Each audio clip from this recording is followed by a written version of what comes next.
Bismillahi Rahmaani Rahiim. Kusoo dhawaada casharkeenii labaad ee barashada luqadda HTML-ka. Maanta waxaan ka hadlaynaa sida u samayn lahayd page-kaagii kuugu horreeyay ee HTML, sidoo kale sidaad ugu shuban lahayd text editor. Markaynu rabno inaynu samayno page-keenii inoogu horreeyay HTML, waxaynu u baahanay number 1 inaynu haysano computer, number 2 inaynu haysano web browser inuu computerka ku jiro, sidoo kale inuu computerka ku jiro meeshii aad code-kaaga ku qori lahayd oo loo yaqaan software-hada loo yaqaan text editors. Sidoo kale markaad file-ka save garaynayso HTML-ka, waxaa shardi ah inaad ku save garayso extension file-ka ama file type-ka .htm ama .html file inaad ku save garaysid. Haddaba si aad u samaysid page-kaagii kuugu horreeyay HTML, haddii aad isticmaalayso computer operating system-ka ku jira uu yahay Windows, waxaa la socda ama inoogu jira sidiisa iskala socda marka operating system-ka lagu shubto la socda oo ku jira computerkeena text editor-ka loo yaqaan Notepad by default.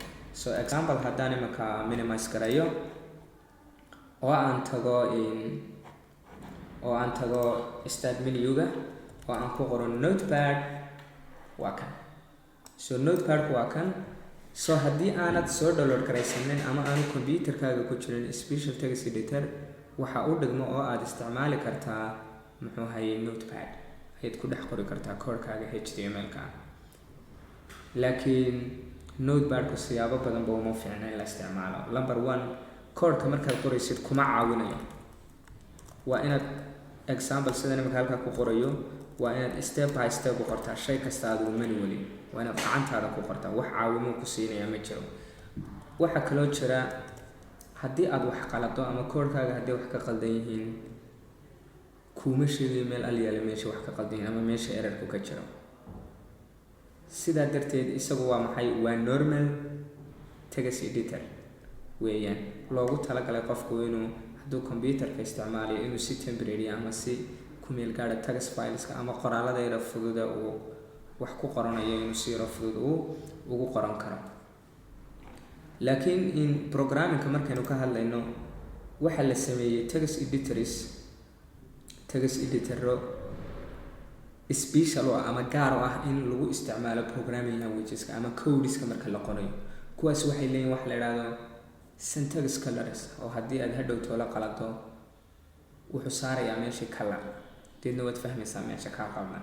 Sidoo kale wuxuu sameynayaa inuu code-ki ku generate garayo oo xarafka u horeeya marka taabato ayuu ku tusayaa uu ku oranayo ma code-kan ama waxaan aad doonaysay. Deedna haddii uu yahay wixii aad doonaysay enter baad siinaysaa, automatically wuu ku generate garaynaya. So waa very special softwares loo yaqaan text editors. Marka anigu waxaan isticmaalaa text editor kala duwan sida halkan ku arkaysaan. Atom baan isticmaalaa, sidoo kale Eclipse baan isticmaalaa, sidoo kale Sublime baan isticmaalaa, sidoo kale Notepad++ baan isticmaalaa. So course-keena insha Allah waxaan idin recommend garaynayaa ama idin soo jeedinayaa inaad ku shubataan computerkiina text editor-ka loo yaqaan Sublime Text Editor ama Sublime Text 3.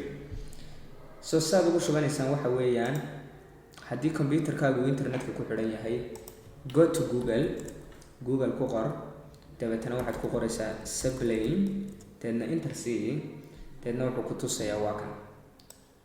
Wuxuu ku geynayaa ama Google-ku kuu search garaynayaa official website-ka Sublime Text Editor-ka.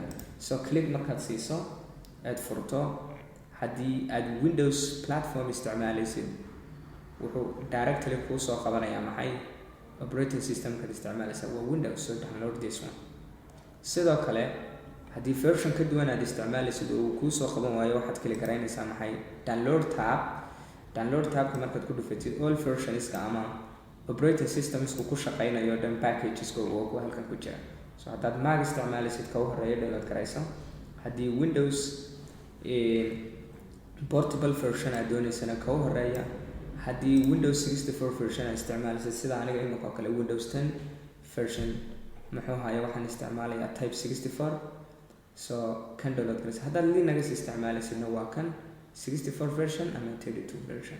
So anu waxaan isticmaalayaa kan.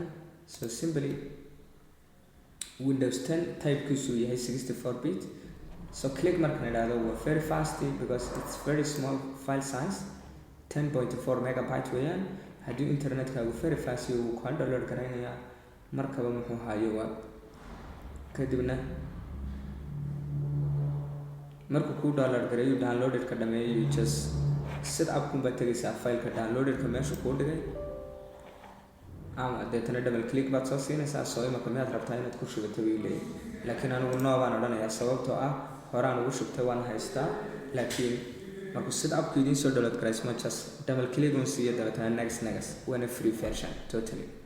qayb lacag uu leeyahay laakiin kani waa maxay it's a free version weeyaan forever. so kaa soo download garaysta. so aniga uu igu jiraa waa kan haddaan soo furo ama double click un baad siinaysaa kadibna waa kan.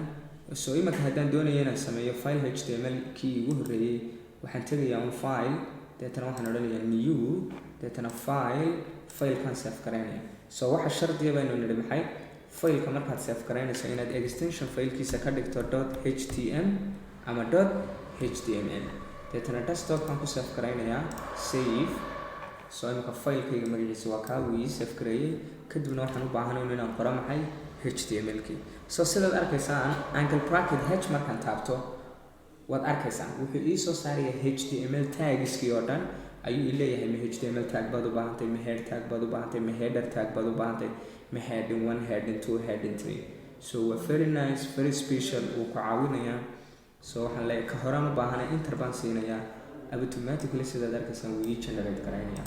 sidoo kale wuxuu ii samaynayaa maxay syntax color oo ah maxay tagskoo dhan in colorkoogu uu yahay ama syntax colorkoogu inuu yahay casaan.